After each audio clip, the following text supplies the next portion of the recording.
என்னென்னமோ தடையை தாண்டி நாங்கள் ஆட்சி நடத்திட்டு இருக்கோம்னு சொல்கிற திமுக இந்த தடையை தாண்ட மாட்டேங்கிறாங்களே, இது தாண்ட முடியலையே உங்களால் அப்படின்ற மாதிரி பேசியிருக்காங்க. யார் அவங்க, எந்த தடையை பற்றி பேசுகிறாங்க பார்த்துருவோம் வாங்க.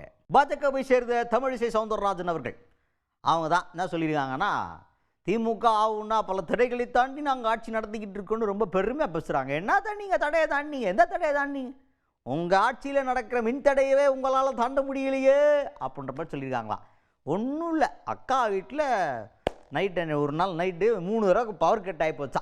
அதனால் டென்ஷன் ஆகிட்டாங்க. அவங்க ஏரியாவில் இருக்க எல்லா மக்களும் விறுவிறுத்து வெய்ய காலத்தில் பவர் கட்னா கொஞ்சம் டென்ஷனாக தான் இருக்கும், அதில் மாற்றுக்கிறதே கிடையாது.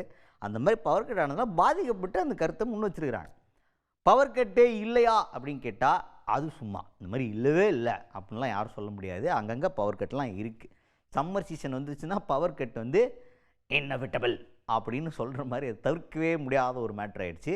ஸோ கூடவே நம்ம கூட ட்ராவல் ஆகிட்டுருக்கு. இப்போ வரைக்கும் பவர் கட் அப்படின்றது அப்பப்போ இருந்துகிட்டு தான் இருக்குது. ஆனால் ஃப்ரீக்வெண்ட்டாக கிடையாது, அப்பப்போ இருக்குது. அது இருக்குன்றதுல மாற்றுக்கருத்து.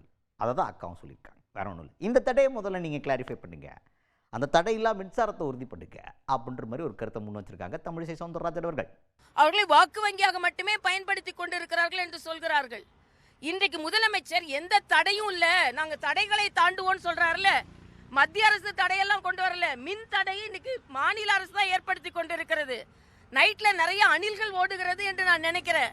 நேற்று எங்க வீட்டில் மட்டும் 3 முறை மின் தடை ஏற்பட்டு இருக்கிறது. ஆக முதல்ல பகல்ல அணில் ஓடிக்கொண்டிருந்த அணில் இரவுல ஓடுகிறதா? தடை தடை என்று சொல்கிறீர்கள், முதல் மின் தடையை நீங்கள் தடை செய்யல. எந்த தடையை நாங்கள் தாண்டி கொண்டிருக்கிறோம் என்றால் மின் தடையை கூட நீங்க தாண்டல. சாமானிய மக்கள், நேற்று எங்க வீட்டுக்குள்ள பக்கத்தில் உள்ள மக்கள்லாம் வெளியே வந்துட்டாங்க. போன் பண்ணா மின்துறை ஊழியர்கள் வருவதில்லை, ஏனென்றால் மின்துறை ஊழியர்கள் பற்றாக்குறை இருக்கிறது என்று சொல்கிறார்கள். மின்துறை ஊழியர்கள் பற்றாக்குறை. இன்னைக்கு மருத்துவமனையில் ஊழியர் பற்றாக்குறை, அரசாங்க ஊழியர்கள் பற்றாக்குறை.